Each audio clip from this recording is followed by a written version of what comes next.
మెదక్ జిల్లా వెల్దుర్తి మండల కేంద్రంలో బీఆర్ఎస్ నాయకులు రైతులతో కలిసి నిరసన కార్యక్రమం చేపట్టారు. తెలంగాణ రాష్ట్ర ప్రభుత్వం ఎన్నికలకు ముందు ఇచ్చిన హామీ మేరకు రైతులందరికీ ఏకకాలంలో 2 లక్షల రుణమాఫీ చేయాలని డిమాండ్ చేస్తూ బీఆర్ఎస్ వర్కింగ్ ప్రెసిడెంట్ కేటీఆర్ ఇచ్చిన పిలుపు మేరకు నిరసన కార్యక్రమం చేపట్టారు. ప్రభుత్వం ఎన్నికలకు ముందు ఇచ్చిన హామీ మేరకు ఎలాంటి షరతులు లేకుండా రైతులందరికీ రుణమాఫీ వర్తింప చేయాలని వారు డిమాండ్ చేశారు. ఈ కార్యక్రమంలో మండల అధ్యక్షుడు భూపాల్ రెడ్డి, వెల్దుర్తి ఎంపీటీసీ మోహన్ రెడ్డి, మాజీ మార్కెట్ వైస్ చైర్మన్ కృష్ణగౌడ్, మాజీ ఎంపీటీసీ అశోక్ గౌడ్, మాజీ సర్పంచ్ ఫోరం అధ్యక్షుడు అశోక్ రెడ్డి, ముంతాబాయ్ తదితరులు పాల్గొన్నారు. కార్యక్రమం ఇచ్చేసిన రైతులకు, పార్టీ కార్యకర్తలకు, మాజీ సర్పంచ్లకు అందరికీ, ప్రెస్ విలేకరులకు ధన్యవాదాలు.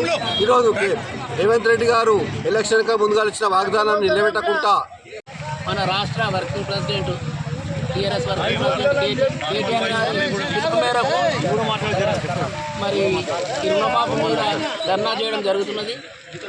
మరి ఈ ప్రభుత్వము 41,000 కోట్ల రుణమాఫీ చేస్తా అని చెప్పి కేవలం 17,000 కోట్లు మాత్రమే చేసి 23,000 కోట్ల రూపాయలు తర్వాత డిసెంబర్ 9కే రుణమాఫీ సంతకం పెట్టమని రేవంత్ రెడ్డి గారు మాట్లాడిండు. ఆయన గౌరవాన్ని కాపాడుకోవాలంటే మొట్టమొదలు 15 ఆగస్టు వరకు రుణమాఫీ చేస్తానన్నాడు. 31,000 కోట్ల రూపాయలు రుణమాఫీ చేస్తానని మాట్లాడిండు.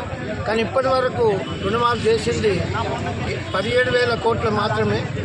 ముఖ్యమంత్రి గారు ఏదైతే 41,000 కోట్లు ఒక సంవత్సరం కడుపు కట్టుకుంటే రుణమాఫీ జరుగుతుందని చెప్పి నిండు అసెంబ్లీలో చెప్పిండు. ఆ నిండు అసెంబ్లీలో చెప్పిన విధంగానే 41,000 కోట్లు కాదు, ఐటీ కట్టేటోళ్ళకి వాళ్ళకి వీళ్ళకి కట్ చేసి 36,000 కోట్లు అన్నారు.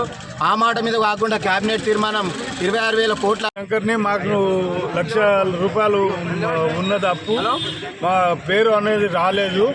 మాకు గ్యాస్ సిలిండరు అది పత్రిక ఇచ్చిర్రు 500 ఇంపించుకోరని, అది కూడా లేదు.